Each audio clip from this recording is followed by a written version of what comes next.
From the center of the universe, now in its 7th season covering your 19-time Grey Cup champion Toronto Argonauts, it's the X's and Argos podcast with Argos color analyst Ben Grant and Coach JB. Welcome to the X's and Argos free agency special. My name is Ben Grant, joined as always by JB, and we are here to tell you about everything you need to know, everything that's transpired since we last spoke to you at the end of November. And there's been a lot of stuff, believe me. We're going to go through the coaching staff, where they stand now, what changes have occurred, what still need to come. We'll go through the 3 big trades that the Argos made. Plus, there were some losses, some free agents the Argos were not able to keep, and I'm sure you've heard a lot about them. And then, of course, there were signings that the Argos have brought in from other teams, plus the guys they re-signed. And we'll kind of go through a rough version of the starting lineup as we see it right now. And we'll address the issue of whether or not the Argos are closer to being number 1 on the power rankings or number 9, because I've seen both. And JB and I will give you both of our thoughts on where their proper place is in the order of things. And then we'll wrap it all up with what still needs to be done before opening kickoff, before the first preseason game, May 24th, kicks off. All that more is coming up on this episode of the X's and Argos podcast. JB, it's great to be back. Happy New Year to all our listeners. Happy New Year to you, JB. We're here talking football again. It feels a little bit closer to June. How do you stand right now? There's been a lot of stuff that's gone on over the last couple months. It feels like there's a lot of negative energy, and I want to dispel some of that a little bit, or at least put people at ease, because I don't feel like this is a disaster the way that social media seems to be portraying what's happened to the Argos over the last few months. How are you feeling? Good. It feels like it's been a year since we've been on. I would say I am pretty happy with the Argos offseason so far. It certainly isn't boring. I think that it's I think that if people are worried or upset, maybe we can reduce a little bit of that. I mean, I would, if the Argos is very frustrating to me, because I would love to come on here spitting fire about terrible mistakes and choices that should have been made, but honestly, I agree with almost everything they did, except for a couple things that they kind of missed out on, but. It's good. I feel good about the team, and I think people after the pod will probably feel calmer if they're upset right now. And for those of you that are watching on YouTube, we appreciate you, whether you're listening on iTunes, Spotify, whatever podcast app you use. If you're watching on YouTube, I am going to use a graphic at some point. I'll put up my most recent depth chart, my March 1st depth chart. And if you're not, you're listening at home or in your car, you want to at some point look at the graphic. You can find it on my Blue Sky, which is Coach Ben Grant, and I'll post it there so that you can bring that up just as a visual aid, as we're sort of spitting off some names here. That may help for later on in the pod. Okay, JB, let's get things started with the coaching staff, because that's where it all began. Because when we last spoke, it sounded like Brent Monson was on the way to Toronto. We had already basically anointed him as the defensive coordinator. That didn't end up happening. It fell through, and he ended up being the defensive coordinator of the Hamilton Tiger Cats, which I'm sure they were thrilled about taking from Toronto. But I think what's important to recognize here, because if you look at the Argos staff right now, it's not complete. There are pieces missing. The Argos haven't named a defensive coordinator. We're assuming right now it would be Coach Iben if the season were to start right now, but there hasn't really been an announcement. They only have 2 coaches on the defensive side of the ball, Myron Lewis in the secondary and Coach Iben. It's not a complete staff. They need a D-line coach. It would be great to have another secondary coach as well. The reason that it's so difficult is with the ops cap, you can't just go out and sign all of the coaches you want. That would be amazing. You can't, because you're up against it. And so as an organization, you've got to make sure that you've got the most important pieces in place. Coach Dinwiddie, John Murphy, Pinball Clemens, these are guys, this organization, they are what turned it around. Let's remember what 2019 was like, the disaster of 2019, and how painful that season was.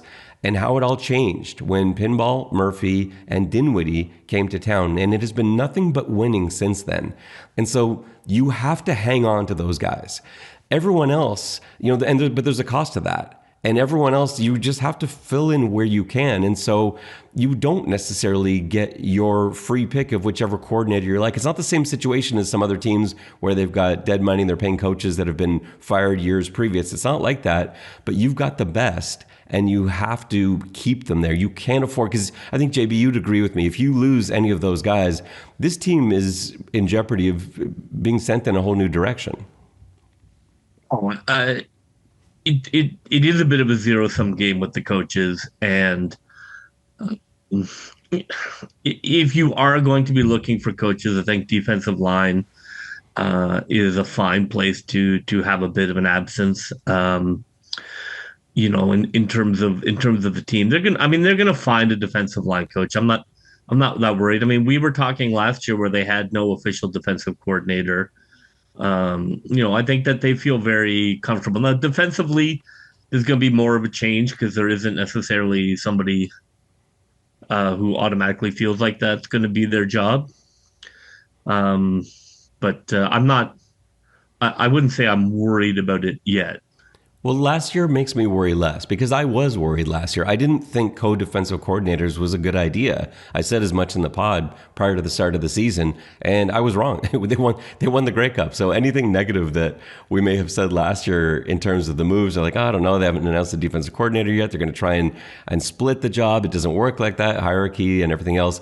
And yet it worked. They won the Grey Cup. And so, again, the 4 years of winning football, you've earned the right to let's wait and see. And again, with the coaching staff, the most important guy on that staff is Coach Dinwiddie because he has been in charge each one of those 4 years. Think of the defensive coordinators he's gone through too, right? Like and even multiple defensive coordinators in his first year as he went through like basically 3 different guys in the first year, still managed to win. And then he goes, Coach Mace and we go through with the co-defensive coordinators last year, and it's going to be a different scenario again this year. And he keeps finding a way to win. So the number one priority, keep Dinwiddie, Murphy, Pinball together. The coaches will work themselves out, and they've kept the offensive side of the ball intact. And I think that's maybe one of the things that gets lost in all the changes that have gone on with the Argos. The offense is largely still the same, from coaches to players to key contributors. And in fact, they've added in some key spots as well. So in terms of coaching staff, let's not get too worried. But there were some other changes. Obviously, William Fields has left to Ottawa to be the DC there. He is a loss. I think he's a great secondary coach. I think he did a great job as a co-defensive coordinator last year. We'll see what that looks like with him gone. But they clearly need to still add. And that's why the puzzle isn't finished yet. They will add coaches. They're not going to go into preseason with 2 coaches on the defensive side of the ball. That's just not going to happen. Yeah, I mean, to be honest, I think they really don't need the coach until they start camp. Well, and I would have thought it was different because I would have thought it would impact free agency more, but it seems not to have this year or last year. Like we were saying last year in the free agency pod, like they need to name a coordinator because who's going to sign on defense without a coordinator? And it turned out not to actually matter. And so whether or not it's the Argos letting the free agents know, hey, just so you know, this is our plan, this is what we're doing, to a point where they're comfortable signing, or it's the players just trust in the results that they've seen, that Toronto has been the winningest team over the last 4 years with 2 Grey Cups and 2 East Finals. And a historically good 16-2 season, that maybe players are just like, you know what, I trust in this organization. They'll figure it out. So I'm going to sign here. So that's, again, maybe why we and fans should maybe give them a bit of a break and wait and see how this works out.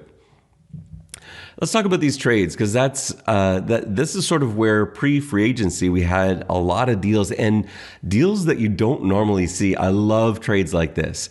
All 3 of these were a little nerve-wracking because they weren't necessarily trades that may all have made sense at first look, but there's rationale to it. So first of all, Dejan Allen, right tackle for the Argos, gets traded to the BC Lions for Ryder Varga and a second-round pick in 2026. Picks don't have the same value in the CFL as they do in the NFL. It's a whole different thing. So you're really just looking at the players right now. The pick's a little bit of a bonus and add-on. Ryder Varga, an excellent football player. I don't even know if he's going to start as a linebacker for the Toronto Argonauts. I think he probably won't, but he'll play a lot. They lost in Dejan Allen, the best offensive lineman in the league, in my opinion. JB, how do you make sense of this move? How do we look at this? Because clearly the Argos brass know what they're doing. Why would they trade away a guy that we think of as one of the best, or if not the best, offensive lineman in the league for a guy that may not necessarily even be a starter? It definitely was the move in the offseason that tested my in Argo front office I trust. Belief that has been solidified by excellent offseason signing year after year for the last 4 years. It is true. An offensive linemen are usually gold. It's very rare that you see a team trade one. I think it's probably a combination that they felt, like there's an old line that it's best to get out a year early with a player, that they felt like the miles were catching up. And I think it speaks to the confidence they have in their offensive line coach to not to create another one, but that in essence, they feel like they can coach up players to make the line workable without Allen, and it opens up some salary for them. It's a position of strength in terms of depth, but I think at its core, it speaks to their confidence in their offensive line coach to be able to evaluate and get guys ready to play. I agree with you completely, but I do think that the salary cap is a bigger part of that than you may have alluded to. I think the Argos were in a situation where it would not have been possible to bring everyone back, not even close to possible. Even with the cap going up a little bit, and that's still kind of foggy. I still don't really understand exactly how that's working, but the cap went up a little bit, but not much. Classic CFL. I know it's the confusion, and most teams are sort of treating it as though the cap hasn't gone up. Edmonton's treating it like there is no such thing as a salary cap. Secret emails were exchanged. Yeah, it's something weird was going on there, but either way, the cap didn't go up very much. The way contracts work in the CFL, you sign a contract, you're not usually making less the year after in a multi-year deal. So everyone that the Argos had coming back is already getting paid more for this coming season than they were last year. That's just the nature of contract structure. And then on top of that, you just had a Grey Cup winning team. So no free agent on a Grey Cup winning team is going to come back to you for the exact same amount of money. They just won a Grey Cup. They are going to want more, and you just can't. It's just not mathematically possible. And so we said at the end of last season, our last pot of the year, we're basically like, choose 3 guys because they've got 25 free agents here. You might be able to bring 3 of these guys back. That might be it. And you picked Wyndham McManus as one of the most important guys to bring back. I think he was number 1 on your list. I ended up going on the defensive line. They agreed with you, JB. They brought Wyndham McManus back, and we'll talk about Winton maybe a little bit later. He is again for the 3rd straight year, the highest paid linebacker in the league. And I think very rightly so. He is the best linebacker in the league. But that was a call they felt like there just isn't another guy like him. And they felt like the defensive line is something we can rebuild. And so they let go of some of those guys I was hoping they would bring back on the D-line. And we'll see how that works out. But Dejan Allen was very expensive to keep. And so they look at that piece of like, if we want to keep some of these guys, we want to keep Winton, we want to make an offer to some of these other guys we have on our board here, we're going to have to let go of someone that's really good from a position of strength. And like you said, they trust in their O-line coach. It is probably their strongest positional group. And it just made sense at that point for them to be able to still bring in a great player in Ryder Varga and a future pick, and a guy that they feel like they've probably got the best years out of in Dejan Allen. And I still expect him to be great. I think he'll have a great season in BC. I don't know how many more years. It's so tough to tell with O-linemen. Sometimes they go on forever. Sometimes it's just, like that. But I think the move makes sense because it allowed other things to happen.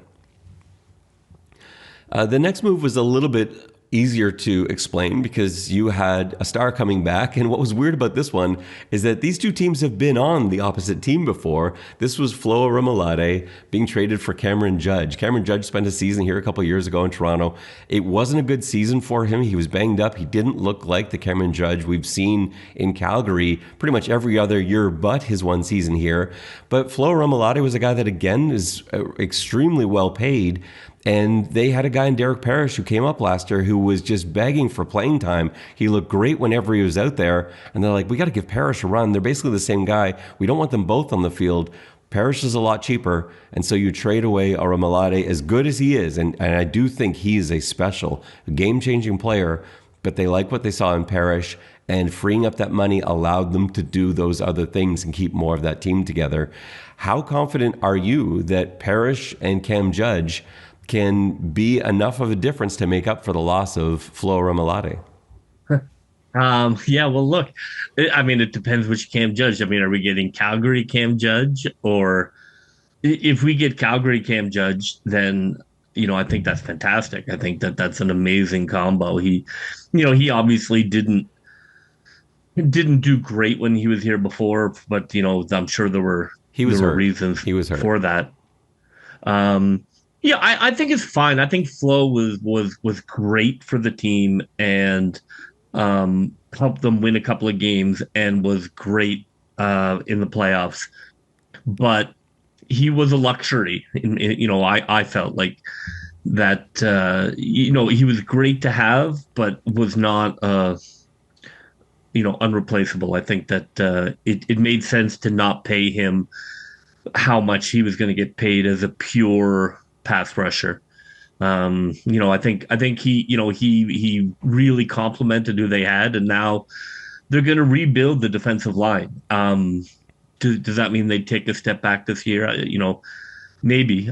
I mean, that defensive line is being rebuilt. I mean, if you're rebuilding the defensive line, I don't think Flo is a guy you add to a rebuilding defensive line. He's a guy you add as the finishing touch on a great defensive line. And I don't think the defensive line is going to be great this season, but that's football. You can't be great forever at every position forever and ever and ever. It's not fantasy football. I think the defensive line is going to undergo, a lot of work. And so it makes sense to me to move on from Flo with a line that's going to be rebuilding. What this Cameron Judge trade, along with the Ryder Varga trade, it says is that we're going Canadian at will linebacker, and that's a shift for them where they did have Fraser Sopik there last year, but they used Arcangelo.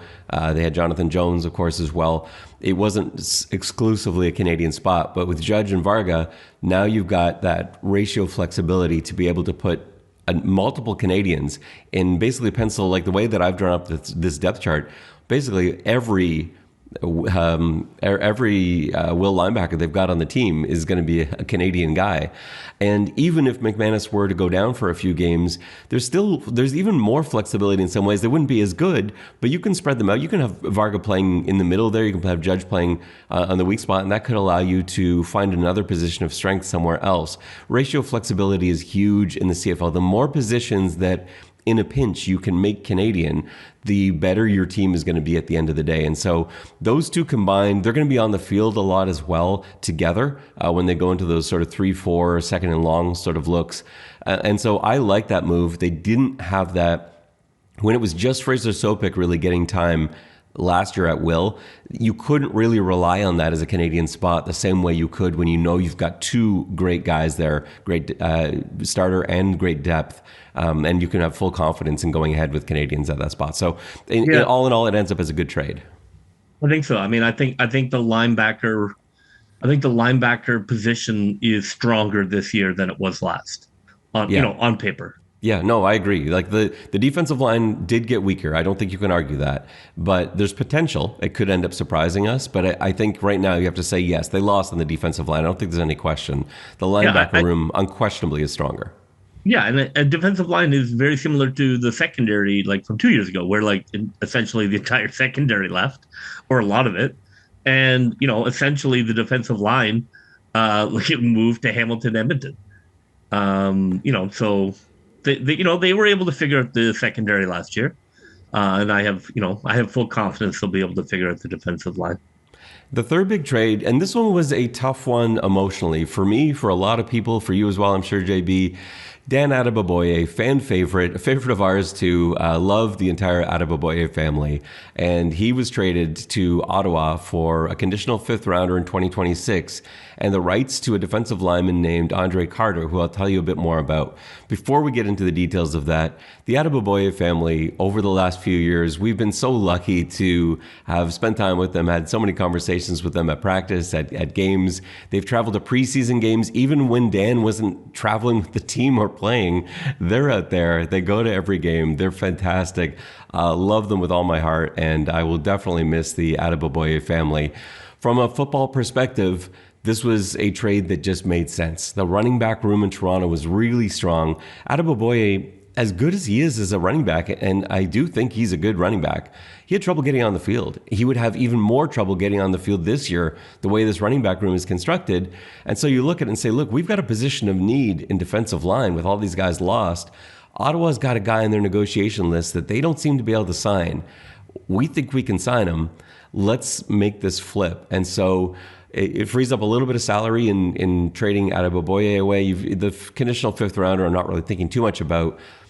Andre Carter is a player. He's a guy, we're not going to talk today about the new American signings that are coming in a lot because there's about 50 of them. Most of them won't even be here by the time we get to preseason games. So we're not going to spend a lot of time on that. Andre Carter, though, is an impressive player. And as soon as I saw that he was the name, he was the guy they were getting back, suddenly that trade made some sense to me because he can be a real difference maker. He can be one of those inside-outside guys. And on a defensive line that is going to present opportunities for playing time to new arrivals, I think he's a player to get very excited about, but still sad to see the Adeboboyes leave us to Ottawa. Yeah, I agreed. He did everything the Argos ever asked of him. He was an absolute giant on special teams. When they needed him to be a more consistent running back, he was great in those games. I'm hoping that Ottawa, I think Ottawa wanted, liked the look of him, which I think is great for him. I'm hoping that he gets a real look in Ottawa. I think he can be, a starting running back in this league. I really think so. I think that he's faster than you might actually think. I don't think he can be a star per se, but I think he can carry the ball more than he did in Toronto, and hopefully he gets that chance. But at the very least, Ottawa's getting a fantastic special teamer. So, yeah, I'm looking forward to it, and I hope he gets a real shot in Ottawa because he was a heck of a football player for us. Yeah, and it was you're right though. Like he's had a star in front of him in all three seasons. Like with AJ Ouellette having his best year, he turned into like a face, a CFL face his year. And then of course you had Andrew Harris, you had Kadeem Carey. It's just always been somebody that is like the guy. And we'll see. Ottawa's got some players. We'll see how it goes. But I do think he's got the skill to be able to get a lot more ball carries than he did in Toronto. Yeah. All right, JB, let's do the losses first because I don't want to end with the losses. We'll end with the okay. The signings because there are some losses. But let's remember before we flip out about all of the losses that I'm going to go through here. Don't forget, it was the same way last year. They lost so many people, and after all the guys they lost, from Adarius Pickett to AJ Ouellette, you name it, everyone was counting Toronto out and saying, well, that's it, I guess. Toronto with, Jamal Peters is left and AJ Ouellette is left, and it just felt like everybody went to Hamilton or out west. Saskatchewan. Actually, Saskatchewan wasn't one of the teams that took all our guys. A lot of Hamilton. And yet they went out and they won the Grey Cup. And so I will remind you of that when I'm reading off some of these names. We'll start with the DBs. They lose safety Royce Metier, Sam linebacker / safety Tunde Adeleke, Robert Priester, halfback, and halfback Deshaun Amos. So those are the DBs out the door. I'm not surprised by Metier because Tyshawn Blackburn's someone they really felt good about after the draft. He played well last year in those brief stints that he was on the field for as a starting safety. He looked good. And so that one didn't surprise me as much as it is a loss. Metier is a great player. The one that did surprise me was Deshaun Amos. I felt like he was among the best defensive players in the CFL last year. I felt like he was right there with Wyndham McManus for defensive MVP for the Toronto Argonauts. And so he was a guy that, he went late to Hamilton, but I felt that whole way through they're going to find a way to bring back Deshaun Amos, and it just wasn't there. He ends up as a Ticat. That I am going to watch carefully because as much as people maybe don't value the field side halfback the same way they do the boundary side, he made it so that side of the field didn't exist for opposing quarterbacks. He had so few targets headed his way that his stats didn't reflect the level of play that he was able to provide.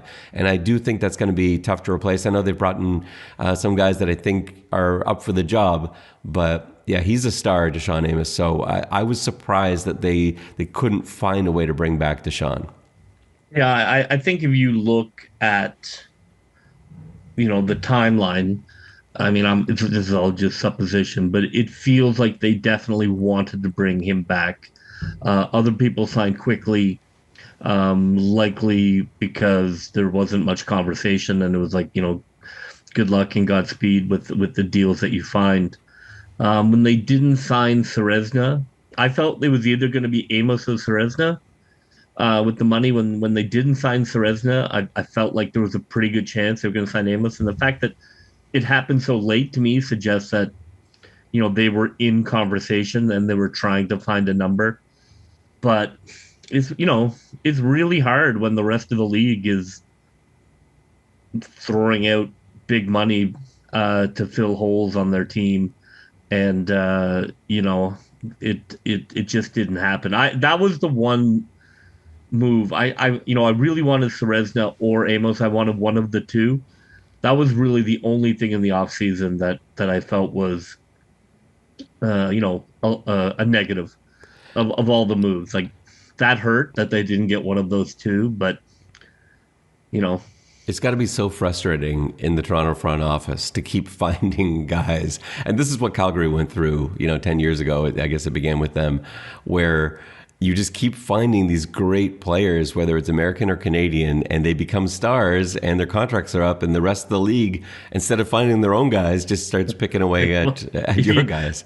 Yeah, if you go to like CFL.ca and they're like the 10 best free agent signings, like 8 of them are Argos.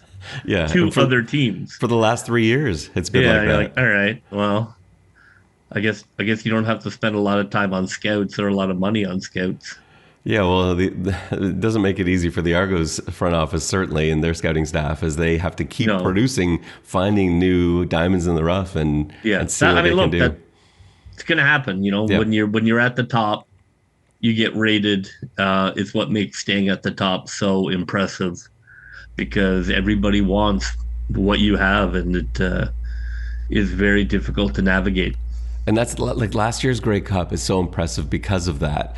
As is I think last year's Grey Cup is the most impressive thing, even more impressive than the 16-2 season, because that 16-2 season was still largely with that group that was Grey Cup champions from the year before.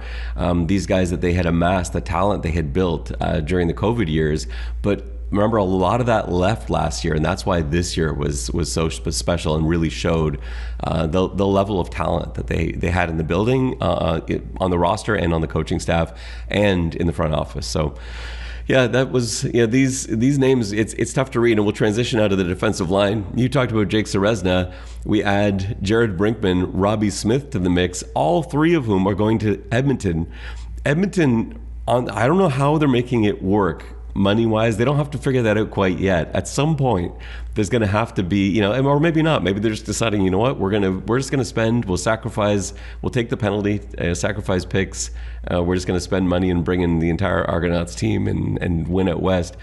but they've got to be spending about $1 million on their starting defensive lineman, because Robbie Smith has been made the highest paid defensive player in the CFL.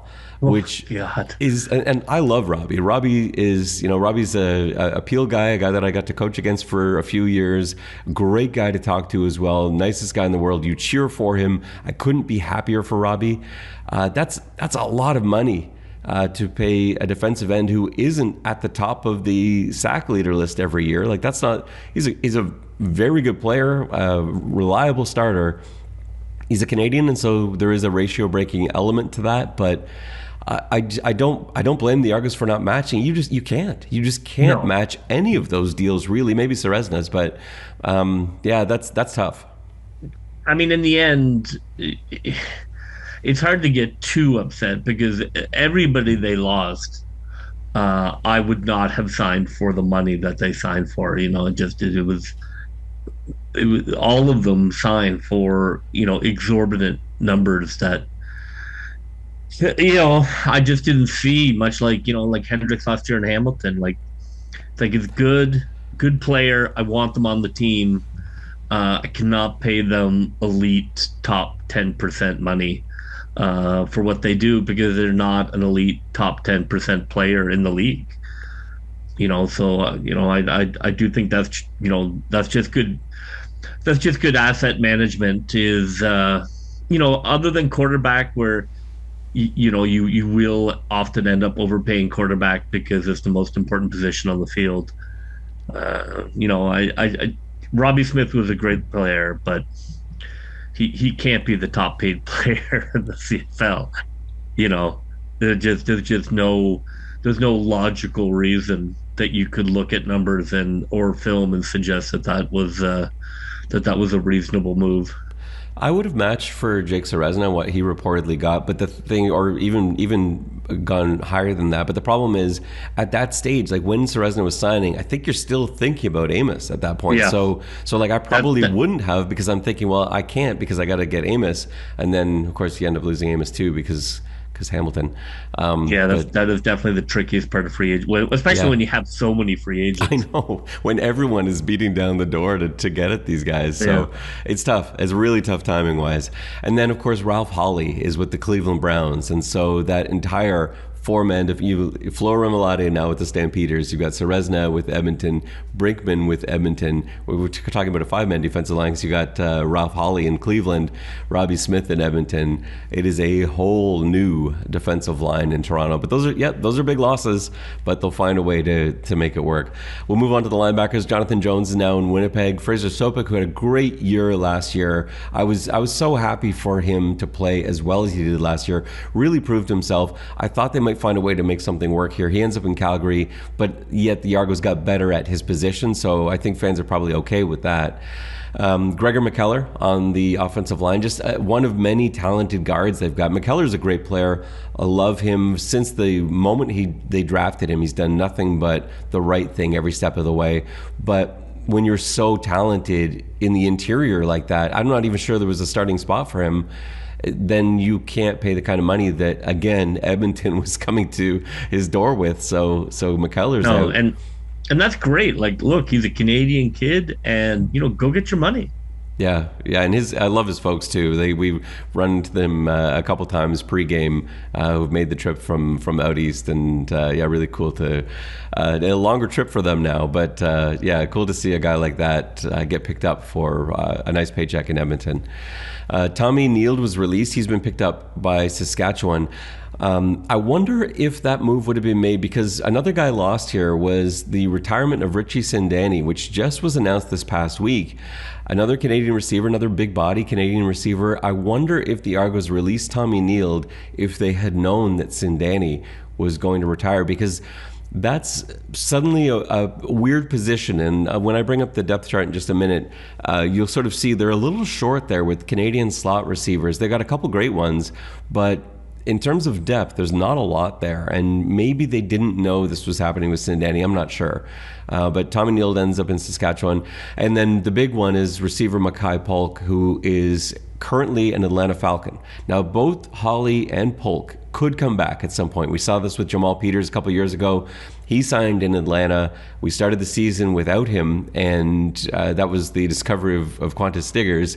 And then suddenly Jamal Peters came back as he was released by the Falcons. That could happen. You're cheering for Holly, you're cheering for Polk to have success, but there is a chance that they'll be let go by their teams. There is a chance they'll end up back in the CFL, and they have to come back with the Argos in that case. So we could see them added at some point in the year. JB, with all those losses, are we ready now to get to the additions, the signings that the Argos made? Yeah, I think we've, I think that it is always sad to see a team kind of gutted a little bit, but let's get to the positive. So let's start with the DBs. Darius Bratton from the Edmonton Elks. Take that, Edmonton. You're taking all of the Toronto defensive linemen. They're coming back at you because there are a few, I think 4 Edmonton players coming back this way. I'm not sure that's necessarily the best strategy in the world as a whole, but these players work out. These are some good players we're talking about. Darius Bratton's one of them. He's a halfback, and whether or not he's going to play on the boundary side, and we see Mark Milton bounce over to the field side, we'll see. But I think we can probably pencil him in as a starting halfback there as they look to replace Deshaun Amos in some way or other. Seontae Evans, another nice player, probably corner. He's played inside as well. Seontae Evans gave us a heck of a time when he was in Hamilton. He ended up, playing all around the East. Was in BC last year, and he's getting up there in age. I really like him as a player, and I think he and Tavares McFadden are going to have a battle for that starting spot come June, because they are both gifted corners, very different corners, and we'll see if they are head to head there. We'll see which one of them wins the job. And then Sam linebacker Donald Rutledge Jr. was with the UFL for a little bit, Winnipeg previously, and I think the Sam spot is probably where he ends up, but there's a bit of flexibility there positionally. Those DB ads, JB, none of them are Deshaun Amos, but these are all players, all guys that can step in. And you know what? I forgot to add Will Sunderland to that list from Hamilton, a guy that did get some starting time last year at field corner, probably is fighting for a backup spot on this roster. But those are some good DBs to replace some of the losses the Argos have suffered. Yeah, I mean, they have experience, and Milton and Franklin are back, and they have they've had a whole year in the system. McFadden also there.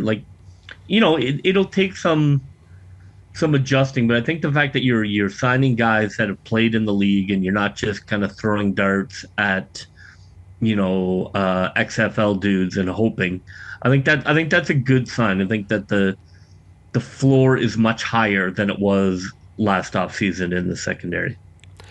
Then linebacker Stephen Smith from Saskatchewan, and then there's a few D linemen they've brought in that I think makes it a little less painful when you start to look at how good some of these guys have been and could be again.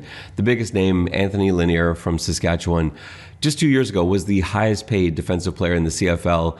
Didn't look himself last year, but you never know. And again, on the defensive line, it's so much of a unit thing where if the guys around you aren't producing the same way, it does affect you. Coaching affects you. There's a lot of factors that go into that. And so Anthony Lanier, he's going to start on this Argos team. If he can return to form, it's going to make the loss of guys like Serezna and Brinkman a little less painful because we've seen him tear up this league before. So that's the big name. DeMarcus Christmas from Edmonton, previously with Saskatchewan, probably a guy that's going to be rotational. I think there's, he and Williams probably fight it out for a starting spot, but I think he'll be on the roster and will be a contributor. Celestin Haba from Winnipeg, he's another guy that's been just on the fringe of being a starter, and maybe this is the year that he steps up and actually is able to earn that permanent starting spot.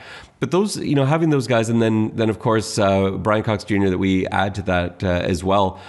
You've now got 4 guys who could all end up being your starting defensive line, along with Parrish on the edge, who's returning. All these former Saskatchewan guys, JB, does that interest you? Because that was a good defensive line a couple years ago. Well, I think it's fine. I really like Parrish. I think Parrish is going to have a great year. He's going to get a lot of playing time. I really think he is underrated. So I'm happy that he's still there. I think it'll be fine. You have professionals, you have veterans who are going to do like it'll be fine. It won't be. It's not going to be a line. I think at first that's going to dominate. I think it'll be a bit of a change from the last couple of years where the Argos defensive line was um, lethal, and I think you might have a slightly different defensive posture. So it, I wish I could get more excited. I'm not. I think it's fine the defensive line, but that's about as far as I can go. Yeah, I'm not in disagreement there. I think that, but I'm not worried about it. This is No, not a you have professionals at each right. position. This is not. It's not a hope, and hope is not a plan. That's not what's happening here. No, because like this is not counting on a single guy that they've brought in, and Andre Carter I talked about. He's just one of many defensive linemen they've brought in who are really interesting, and I think a few could really turn into stars. But you don't need that. You're not counting on that because with Lanier and Cox and maybe to a lesser extent Haba and Christmas, and then add that to Parrish. Like these are professional CFL Yeah. defensive linemen, and with good linebackers behind them, it makes your job so much easier when you know that second level is so like.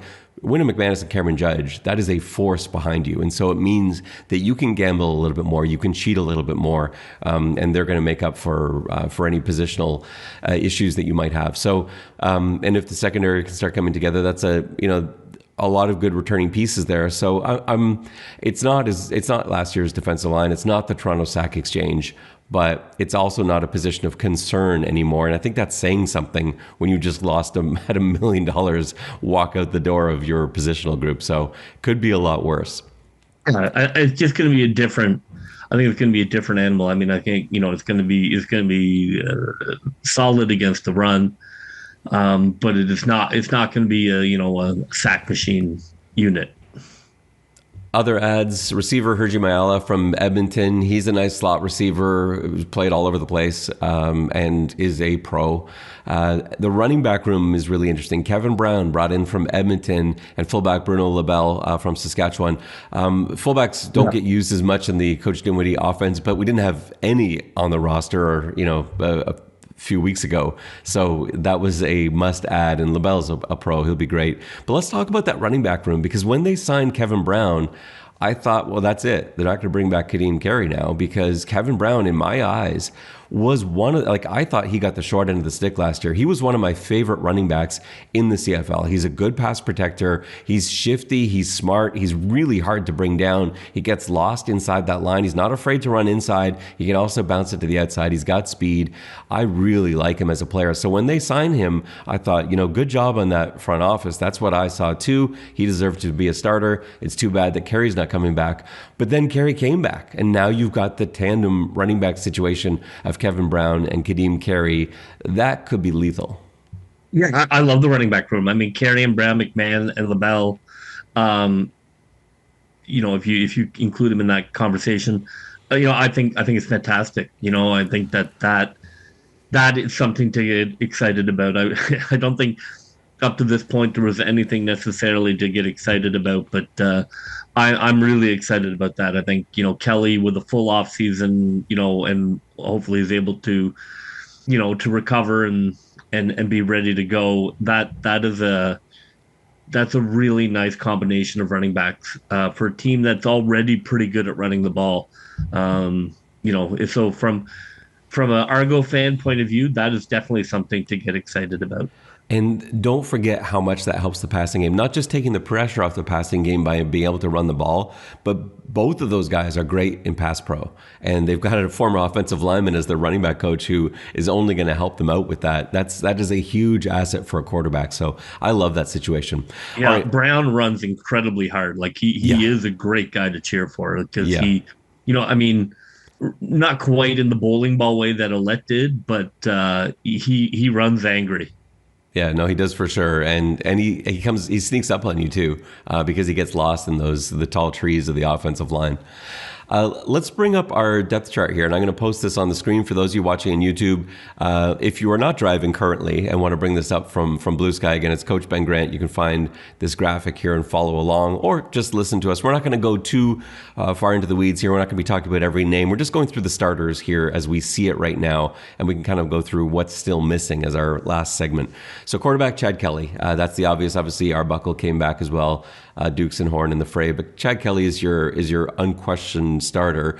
At running back, it's going to be Kadeem Carey and Kevin Brown, as we just outlined. McMahon with a bit of a change of pace. The Canadians on the offensive line are what make the O-line really interesting. So we saw Ryan Hunter play very well at left tackle last year, and that must have been a revelation, because we know he's a tackle. Like, we know he played tackle at Bowling Green and, has his roots there. But he had always sort of been a pro guard, a very good one, offensive lineman of the year.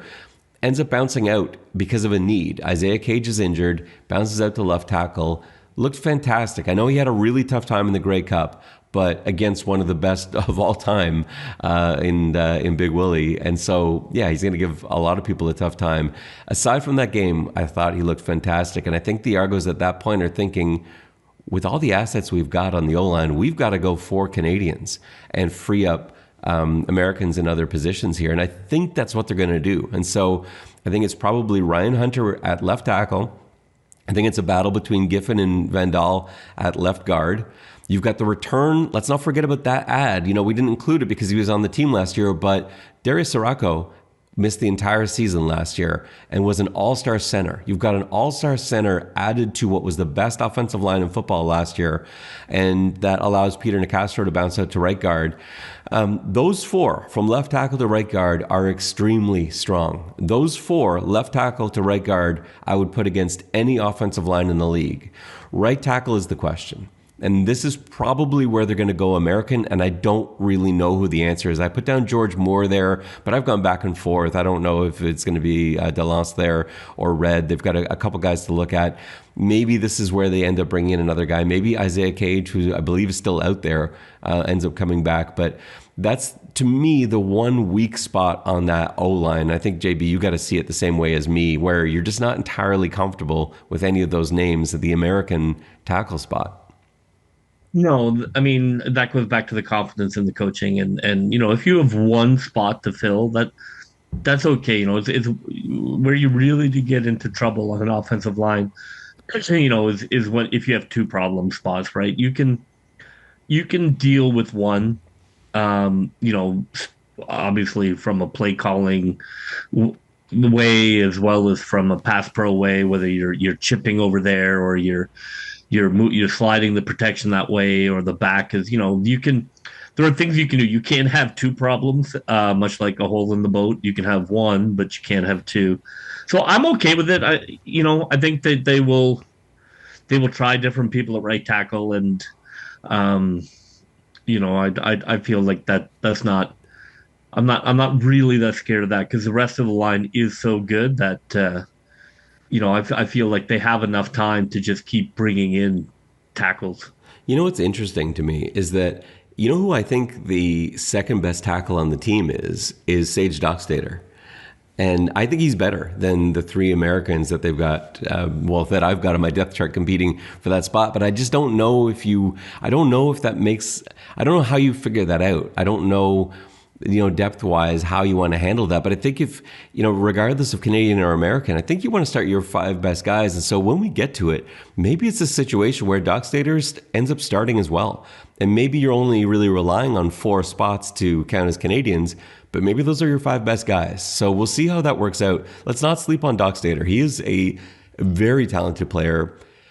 I believe him to be a tackle still. We haven't really got much chance to see whether he's going to be inside or out, but I think there's a chance that he ends up displacing them. Yeah, and there's the draft to come, and the Argos have done a great job at finding starting guards out of the early rounds. No, I realize tackles are harder to find, so we shouldn't understate finding tackles, because it's an elite position. You just have to be he's so big and so strong and so agile. It's quite a checklist of skills that most human beings do not possess. And both, like, you look at Anthony Vandal and Bose, for example, like guys that I think will probably be backing up at guard or fighting for guard spots. Those guys physically, like, they were tackles. They have the body style to play tackle. It is so tough with that speed. And we saw Bose get into he got into a game in Edmonton last year, played a little bit of tackle. Actually started that game near the end of the season and looked good at times, but you could also see there were a few times where it was just too fast.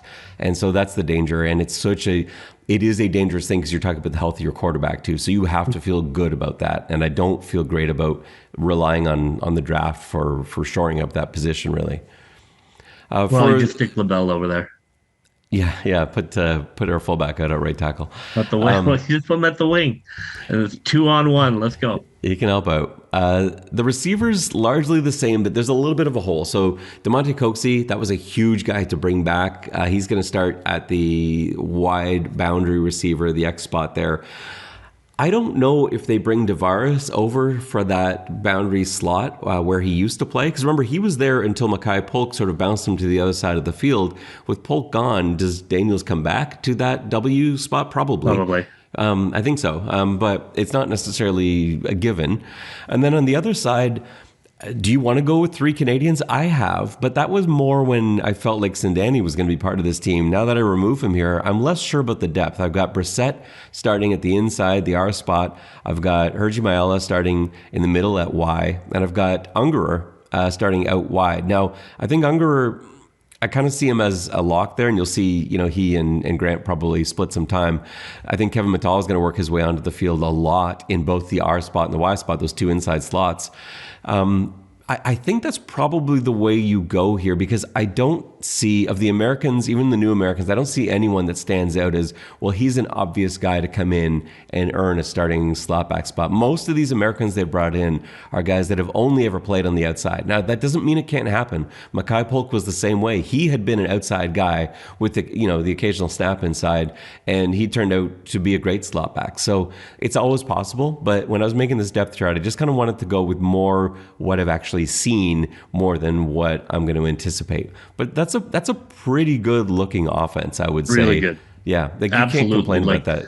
If you have Kelly at QB, ideally, and Coxey is amazing, and Daniels is still good. He's not what he was, but he's still a very efficient. And I think Mittal is going to be a star. Get him a full non-injured camp. I think he's going to be great. And and Ungerer is a solid. He and Kelly are nice so good chemistry together with the QB. Like, look, that's a really nice offense. There's no two ways about it, and I think that's what the team's going to be. Like, this is a team that's going to try and win games, 35-28, and that I'm good. I'm good with that strategy. On the defensive side of the ball, we already talked about Derek Parrish, Anthony Lanier. I think Jordan Williams probably wins that spot, at least to start, and then Brian Cox on the outside. And there's guys that are good depth guys fighting behind them. Haba, we talked about. Christmas, we talked about. Andre Carter, we talked about. And there's a ton of guys back there too. Plus, you could see the return of Ralph Hawley at some point. The linebackers, we know Cameron Judge, Wynton McManus. Those are the big names. And let's not forget about Isaac Darkangelo. Let's not forget about Ryder Varga. It goes really deep. Darkangelo is really good. He is. He's really good. And you got Kasara still behind them, Haralamana, Daniel Kwamu. Like the linebackers are stacked. Like there's a ton of great special teamers, but there's also they go 2.5 to 3 deep of guys who can start and not worry you out there. So I think the linebackers are in an excellent spot. For the Sam able to get Hawley, I think it just changes. Much like when Peters came back and it just changed I really think if Hawley, I hope he makes it, but if he does come back, I think it absolutely changes the complexion of the entire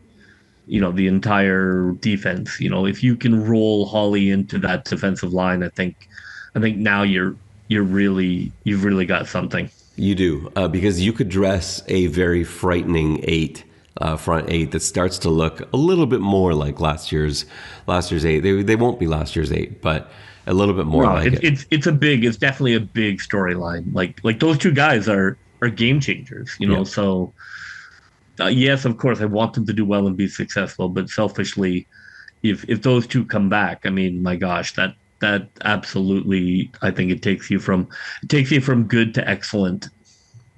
Sam linebacker is Quincy Mauger's job to lose. He looked great before his injury last year, and I expect him to be able to return to form. He's got Rutledge behind him too, who'll be fighting for time. That's not a position I'm worried about. If you call that a linebacker spot, I think this is the best linebacking core in the CFL. I don't think you can really. I don't think you can argue that. I was trying to think of like who else. I don't know. There's a couple teams that would give me an argument, but I think that is the best linebacking core in the CFL.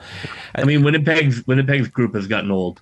Well, and they've switched over. Like Big Hill's out now, and that's not the same. They're good, but Yeah, it's not what they were 3 years ago. No, not close.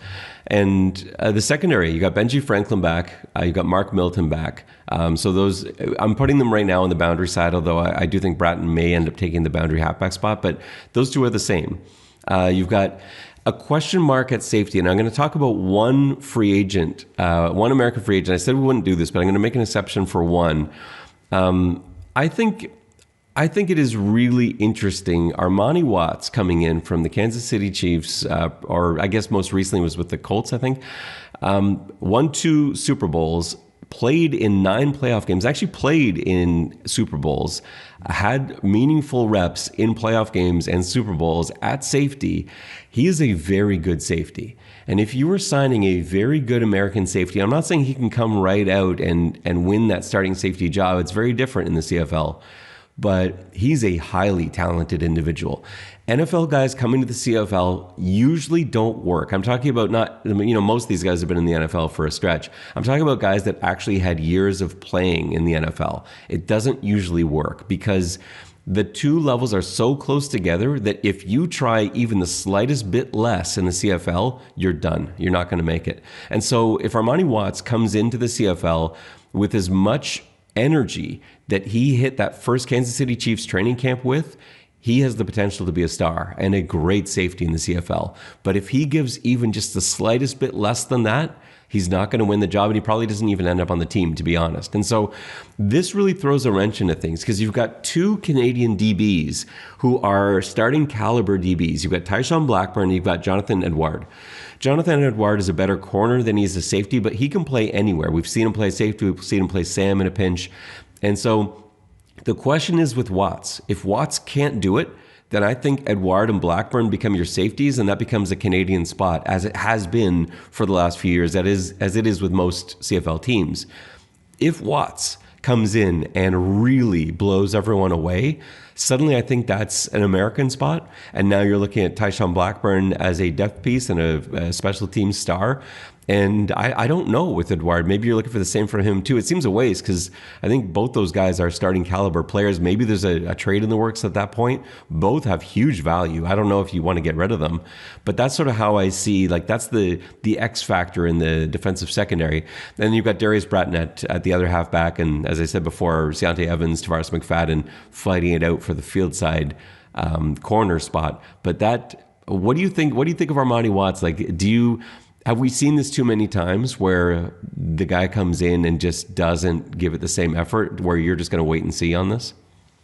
Yeah, I mean, I agree. I mean, obviously, it is also at safety. Like the field is so much big. Like it is a different animal playing safety in the CFL. And this is a guy he has quite a good NFL resume. And you're right, very few guys with strong NFL resumes ever really gel. It's usually guys who are practice team, don't make it through camp. Usually because of they don't have the size needed in the NFL. So yeah, I for sure it's exciting because he'll be, along with right tackle, he'll be definitely somebody we look at in camp to see how they pop. He should pop when you look at the field and you see, he with that athleticism. Yeah, I mean, look, I'm going to give him the benefit of the doubt. I don't think they would sign him, if they felt like he was big timing them. Yeah, I'm really excited to see, because I think if he can come in and be an NFL quality safety, that's fantastic. And moving to special teams, so this is kind of an interesting one too, because Liam Haralahu, obviously, that's no change. Yeah, Mr. Poster. Yeah, he's a star, and he He, deserves to be a star. look, I will fight anyone who says he was not the MVP of the team last year. He was the MVP of the team last year. Adam Guillemette as the long snapper, again, love to have those two in place. But punter has changed. And maybe, well, first, Janarian Grant back as kick returner. That's, I shouldn't dismiss that. That's huge. We totally blew past it. That was a really nice re-signing. Yes. That was, obviously he enjoyed his time here, and I think that's great that they don't have to go looking to fill that role. Yeah, we've seen how hard it is to find a guy. We were searching for a guy for years. Oh my so gosh. yeah, to have Janarian Grant back is massive. But the one guy that's different in that sort of specialist room at the moment is punter, because John Haggerty has not been brought back. So at the moment, it's global punter Jeremy Edwards who's in there, who is a fine punter. I don't think he's Haggerty. I think Haggerty is one of the best punters in the CFL. I think he's probably number 2 in the CFL, maybe number 1 now. So we'll see what happens with him. He's still, as of right now, as of recording this, is still unsigned. I don't think BC has signed a punter yet. And I think the Argos haven't signed anyone. Has Calgary? Yes. So we'll see what happens. The thing is, it's a bit of a standoff. There just aren't that many jobs to go around. There are 9 of these starting jobs, and pretty much every other team has a guy. So I'm sure it's not that they don't want him back. I'm sure they do. This has got to be about cap. It's got to be about money. And I think probably the Argos have the leverage here, because they've got a guy. They've already got globals that they love anyway, but they've got a global punter ready to go in Jeremy Edwards, who's spent some time now with the team that they feel confident with, who has that relationship even as a holder with Guillemette and with Haralahu. And so I think they probably have the leverage here, which, for Haggerty is unfortunate, because he is such a gifted punter, but in a position where there's only one of you, it's got to be the right situation for teams to get into a bidding war for your services. And I just don't see that. And I think Flintoff is still unsigned too. So there are other options there. So maybe he ends up back with the Argos. I really hope so, because I think he is a fantastic punter. He's also the reigning best Haggerty. Yeah. Did he win Best Haggerty last year? Did we give it to him in the end? He did. We did. All right. So yeah, even more reason to I love. I mean, look, he's an elite punter. I know that's a position where they, like you said, there's a lot of leverage, and so it's not show friendship. So you're gonna squeeze. But I really hope that they bring him back. I think I think he you don't realize how important an elite punter is until you don't have one. And he was so good last year. His placement last year was so good, where he was just able to drop it inside the 10 seemingly time and time again, and get them out of trouble when they were backed up and just bomb it against the wind. Remember some of those punts against the wind at BMO where we're like, man, he's kicking into the wind, and then he kicks it like 59 yards into the wind. You can't. It feels like if he hasn't signed, I think they'll get it done. I really do. I hope so. All right, JB, let's look at those power rankings. We're not going to do our own just yet. Those will come up as we get closer to the regular season. But I have seen in the far too early power rankings the Argos as high as 1, and I have seen them as low as 9. Which is closer for you? Are they closer to being the best team in the CFL or the worst team in the CFL? How do you see this, and why is there so much disparity? Look, I would say, look, definitely they are. When you have a great quarterback, you're already in the top 4. You've already bought a ticket for the top 4.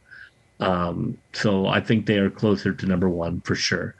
They have lost some players. I think it's very hard to make. I think people have learned that, the offseason trophy is usually a trophy that is not combined with the Grey Cup.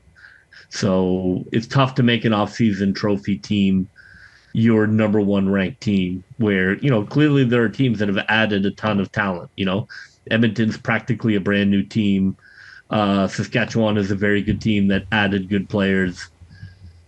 They're in the mix in the top three. Yeah, I think the Argos. I mean, the Argos are in the top three. I think is probably a bit of a coin flip depending on where you want to put them in that top three. But at the bottom is preposterous. Clickbait trolling, if I do say so.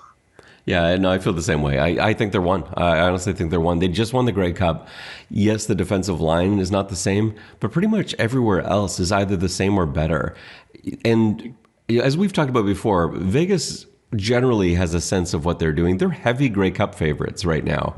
And Vegas is not going to make a team that they feel is the 9th best CFL team a heavy Grey Cup favorite. You just don't stay in business that way as a sports book.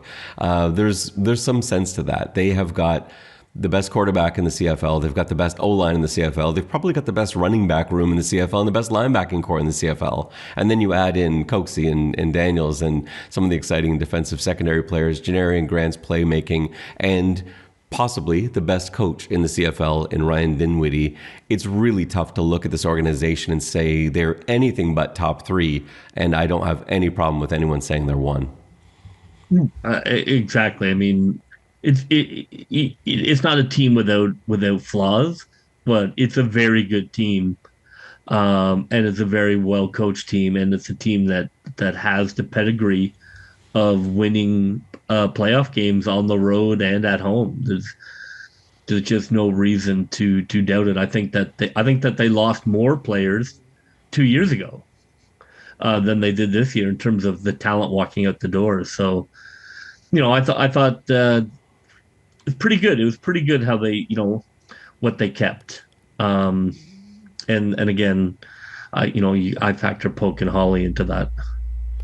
Things that still need to be done. We'll recap this. We got to sign a D-line coach. Maybe they reach into like Saskatchewan's past, like Ben Olsen or something like that, who I think is at I think he's at he's somewhere in Texas, like UIW or something like that.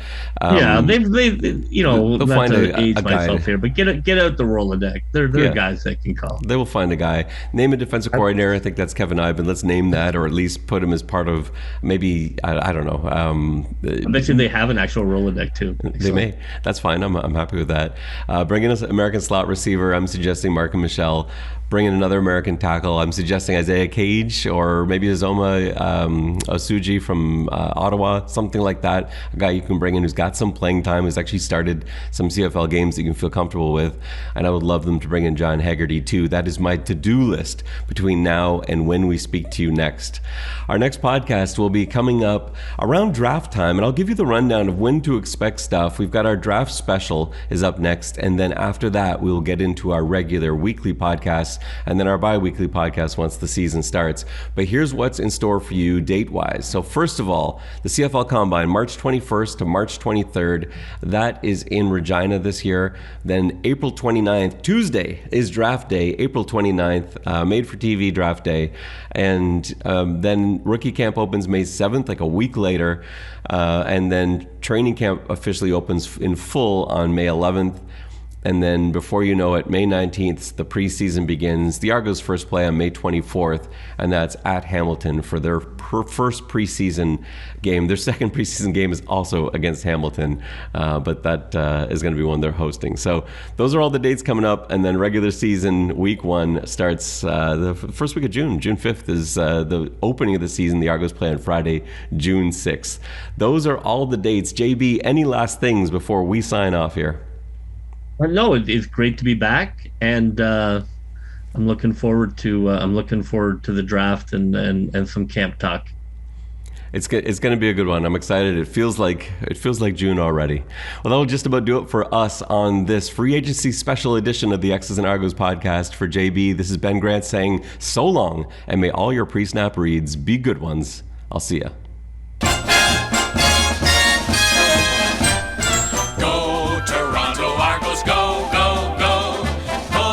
Together, fight the fight.